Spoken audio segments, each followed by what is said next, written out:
So hindi naman po nahuhuli ang Pangulo sa mga balita at wala siyang reaksyon na ibinigay sa atin. Ma'am, regarding po dun sa pag-recant ni Orly Guteza, has the President been informed or does he know about this recantation? Ano po ang reaction po niya? Parte ito ng balita kagabi.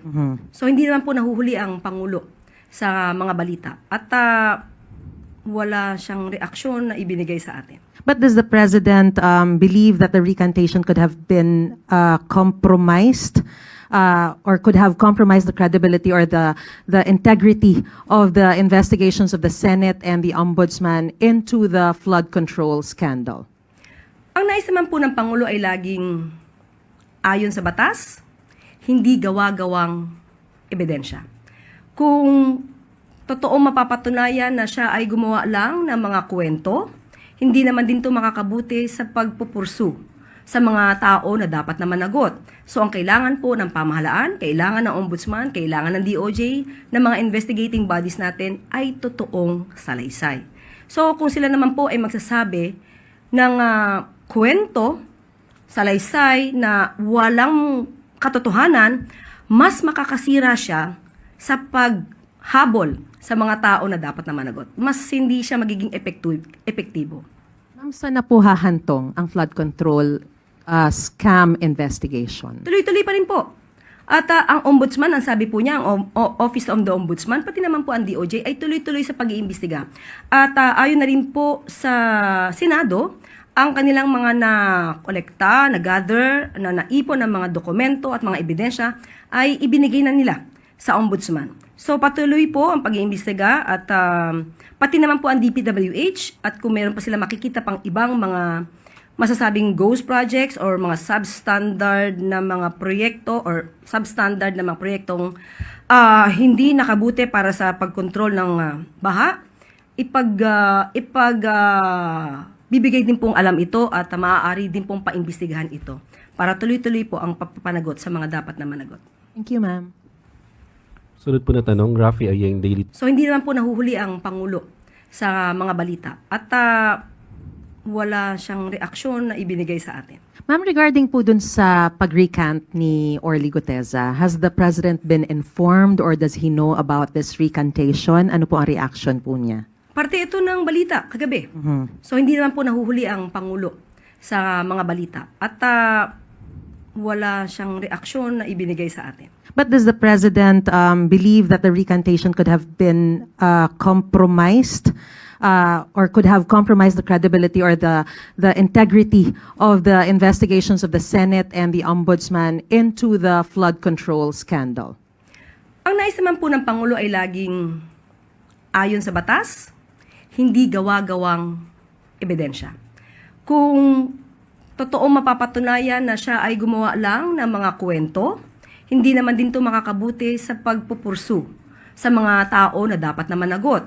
So ang kailangan po ng pamahalaan, kailangan ng ombudsman, kailangan ng DOJ, ng mga investigating bodies natin ay totoong salaysay. So kung sila naman po ay magsasabi ng kwento, salaysay na walang katotohanan, mas makakasira siya sa paghabol sa mga tao na dapat na managot. Mas hindi siya magiging epektibo. Ma'am, saan na po hahantong ang flood control scam investigation? Tuloy-tuloy pa rin po. At ang ombudsman, ang sabi po niya, ang Office of the Ombudsman, pati naman po ang DOJ, ay tuloy-tuloy sa pag-iimbestiga. At ayon na rin po sa Senado, ang kanilang mga na-kolekta, na-gather, na naipon ng mga dokumento at mga ebidensya ay ibinigay na nila sa ombudsman. So patuloy po ang pag-iimbestiga at pati naman po ang DPWH at kung meron pa sila makikita pang ibang mga masasabing ghost projects or mga substandard na mga proyekto or substandard na mga proyektong hindi nakabuti para sa pagkontrol ng baha, bibigay din pong alam ito at maaari din pong paimbestigahan ito para tuloy-tuloy po ang pagpapanagot sa mga dapat na managot. Thank you, ma'am.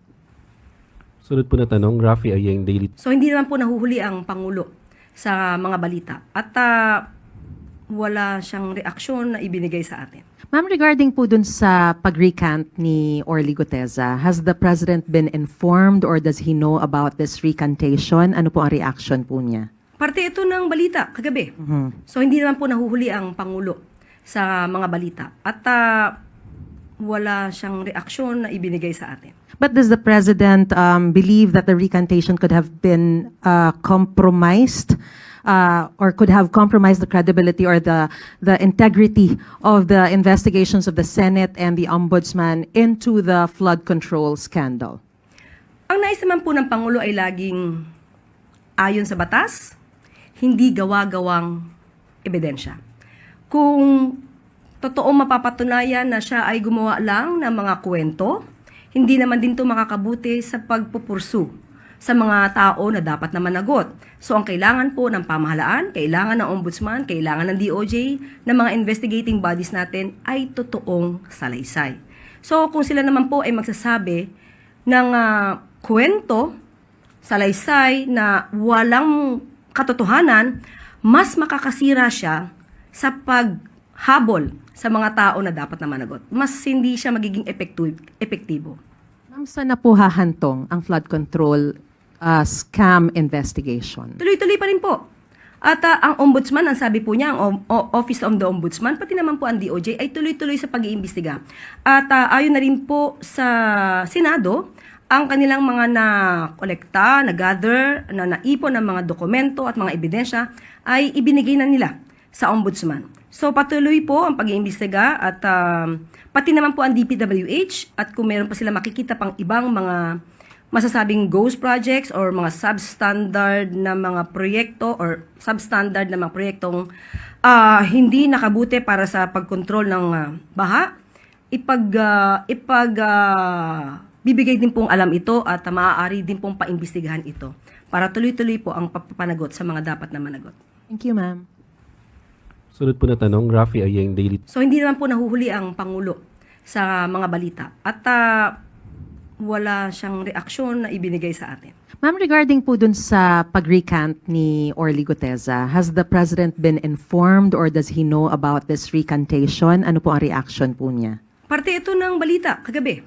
So hindi naman po nahuhuli ang Pangulo sa mga balita at wala siyang reaksyon na ibinigay sa atin. But does the President believe that the recantation could have been compromised or could have compromised the credibility or the integrity of the investigations of the Senate and the Ombudsman into the flood control scandal? Ang nais naman po ng Pangulo ay laging ayon sa batas, hindi gawa-gawang ebidensya. Kung totoong mapapatunayan na siya ay gumawa lang ng mga kwento, hindi naman din ito makakabuti sa pagpupursu sa mga tao na dapat na managot. So ang kailangan po ng pamahalaan, kailangan ng ombudsman, kailangan ng DOJ, ng mga investigating bodies natin ay totoong salaysay. So kung sila naman po ay magsasabi ng kwento, salaysay na walang katotohanan, mas makakasira siya sa paghabol sa mga tao na dapat na managot. Mas hindi siya magiging epektibo. Ma'am, saan na po hahantong ang flood control scam investigation? Tuloy-tuloy pa rin po. At ang ombudsman, ang sabi po niya, ang Office of the Ombudsman, pati naman po ang DOJ, ay tuloy-tuloy sa pag-iimbestiga. At ayon na rin po sa Senado, ang kanilang mga na-kolekta, na-gather, na naipon ng mga dokumento at mga ebidensya ay ibinigay na nila sa ombudsman. So patuloy po ang pag-iimbestiga at pati naman po ang DPWH at kung meron pa sila makikita pang ibang mga masasabing ghost projects or mga substandard na mga proyekto or substandard na mga proyektong hindi nakabuti para sa pagkontrol ng baha, bibigay din pong alam ito at maaari din pong paimbestigahan ito para tuloy-tuloy po ang pagpapanagot sa mga dapat na managot. Thank you, ma'am. Sunod po na tanong, Rafi Ayeng, Daily.